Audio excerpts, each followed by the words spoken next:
wabarakatuh. Shalom, Om Swastiastu, Namo Buddhaya, salam kebajikan, salam sejahtera untuk kita semua. Halo semuanya, perkenalkan nama saya Zegar Mahwati.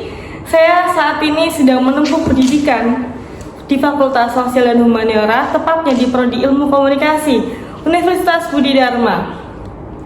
Gimana kabarnya hari ini teman-teman? Semoga dalam keadaan sehat, bahagia tentu pastinya. Oke, teman-teman, pernah nggak sih kalian ngerasa kayak kok dia lebih bagus ya? Kok dia lebih pinter ya? Kok masih bagus dia ya? Ya, itu sering banget muncul di kalangan zaman sekarang, apalagi di zaman media sosial tentunya. Nah, padahal ada hal yang paling penting. Yang pertama itu mencintai diri sendiri atau yang disebut dengan self love. Nah, buat teman-teman yang nggak tahu self love, oke, kita akan membahas ini. Nah, arti self love itu bukan tentang skincarean, healing ke pantai, ke gunung, ataupun nongkrong cantik di kafe-kafe lucu. Nah, arti self ini penting banget nih buat teman-teman. Karena apa? Mencintai diri kita sendiri itu lebih baik, kita lebih menerima kekurangan dan kelebihan kita. Nah, jadi kita tuh bisa berpikir lebih positif, lebih mudah untuk mengenal orang lain, dan lebih percaya diri pastinya, dan lebih bahagia untuk menjalani kehidupan. Nah, untuk teman-teman, di sini aku mau ngasih beberapa aspek penting nih dalam self awareness. Nah, yang pertama ada yang namanya awareness itu apa? Kesadaran diri. Nah, kesadaran diri ini kita penting banget buat diri sendiri. Karena apa? Nah, karena kita tahu untuk kita kapan semangat, kapan kita beristirahat. Contohnya di malam hari kita tuh sering namanya nulis jurnal keseharian kita. Nah, itu tuh penting banget buat diri kita sendiri. Karena apa? Nah, di situ di dalam jurnal itu kita lebih dekat dan kita lebih mengenal diri kita lebih dekat. Yang kedua ada self worth.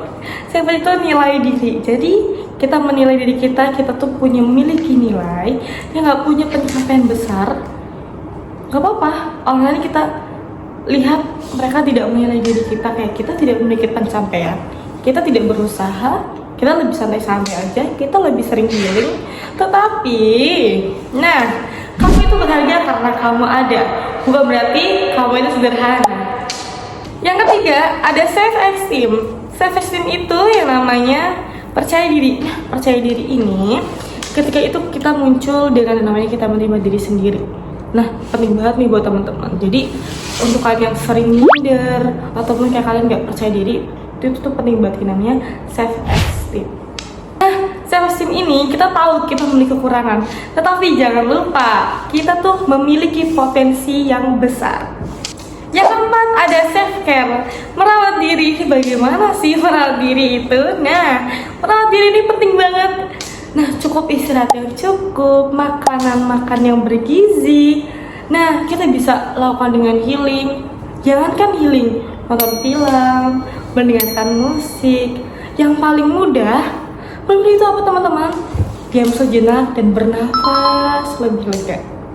Nah, teman-teman, ada satu kutipan dari Sekolah Klinis Disya Arinda. Menurut aku keren banget. Nah, beliau mengatakan, sama seperti mencintai orang lain, ketika kita mencintai diri sendiri, kita akan menemukan kekurangan dan ketidaknyamanan. Tapi cinta sejati justru muncul saat kita bisa menerima diri kita, bahkan di saat kita tidak nyaman dengan diri sendiri. Jadi teman-teman, mulai sekarang, yuk kita mulai menerima diri sendiri, menghargai proses, dan jangan membandingkan diri kita dengan orang lain. Karena mencintai diri kita sendiri itu bukan hal yang egois, tetapi itu tanda bahwa kita itu sadar kita pantas untuk bahagia. Pisau arit memotong duri. Sekian dari saya.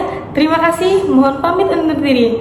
Wassalamualaikum warahmatullahi wabarakatuh.